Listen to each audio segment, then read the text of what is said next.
People wanted to improve their confidence. Self-confidence is something that some people might be lacking. Okay, so this video is about how to improve your self-confidence. Okay, there are two things that if you do, you're going to find a great surge in your self-confidence. Okay, this is what that I've experienced. This is what I've seen. Okay, if you look at the self-confidence literature, they always say that you need to act confident. If you act confident, you will become self-confident at some point in time. So that's what they say. Okay, but the confidence does not come out of thin air. Even if you act confidently, if there is no basis for the self-confidence, okay, if you just act confident in front of others, but you know that the confidence that you're exuding is not coming from the most important ingredient, which is competence. Okay, people who are extremely confident, okay, the real confidence that they demonstrate, if you look at their skill set, they'll have something to be proud of. It can be a talent that they've advanced.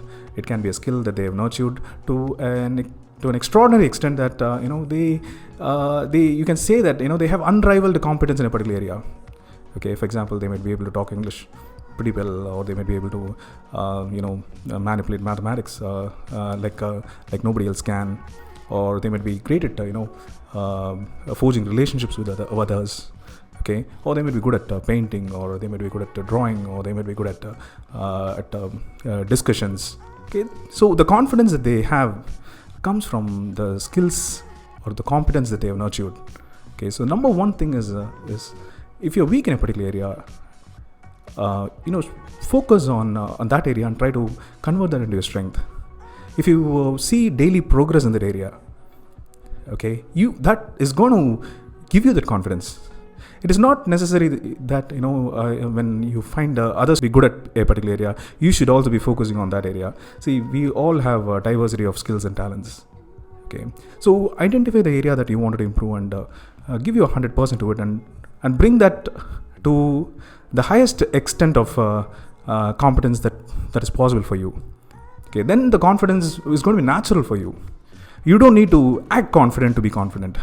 Okay, the way you talk to others, that itself is going to be people will perceive that this guy is extremely confident, and that confidence is going to come from the skills that you've developed.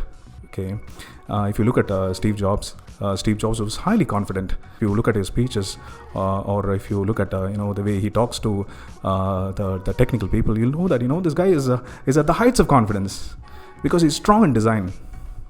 He knows how to productize an idea. Okay, even his partner like Steve Wozniak, they might be strong in the technical aspects of product deployment, but when it comes to the design, he was unrivaled. Okay, so that was giving the basis for his confidence. Like that, you should have a reason for your confidence. So that's the first step.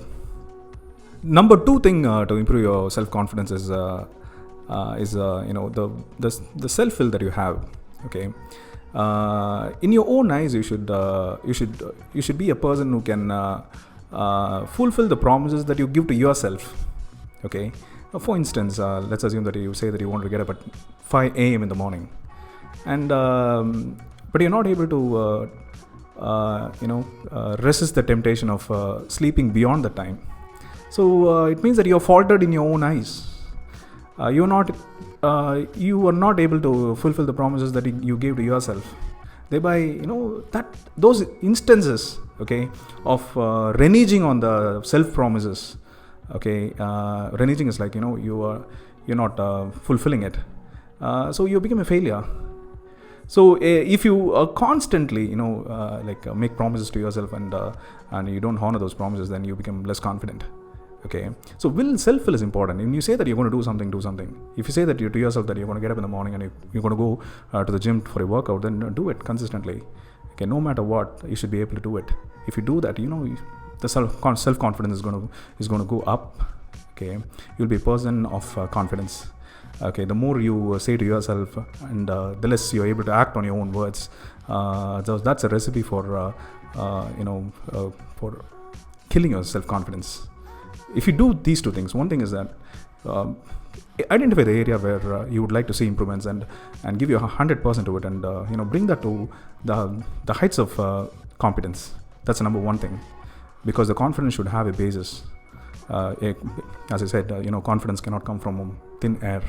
It has to have a basis. So nurture that skill, nurture that the talent that you have.